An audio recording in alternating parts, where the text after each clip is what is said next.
అసలు బయట చాలా పబ్లిక్ ఉందని నన్ను ఇంకో గేట్ నుంచి బలవంతంగా కొంచెం పంపించారు. నేను గెలిచిన, నేను దొంగతనం చేయలేదు. ఎందుకు పోవాలి ఎట్లా అని వాళ్ళంతా దింపిన. మళ్ళీ నేను అక్కడికి వచ్చిన. బయట ఏమైందో తెలియదు. తర్వాత నేను వచ్చినాక కొన్ని నాముగట్ని కొంచెం లాఠీ చార్జ్ అయింది. నాకు తెలియదు, అది నేను చూడలే, నాకు తెలియదు. ఇప్పుడు దొంగలో నీకు తెలుసు. నేను ఎప్పుడు వచ్చినా, ఎన్ని గంటలకు వచ్చినా, అట్లా అంటలేదు.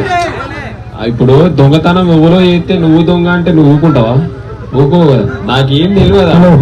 సరే మీరు నా మీద కేసు వేసినా అది మీకు తెలుసు. ఎవరు చేసిరో కావాలని చేసిరో అని నాకు తెలియదు. నా మీద రుద్దుదామంటే అది మీ అభిప్రాయం.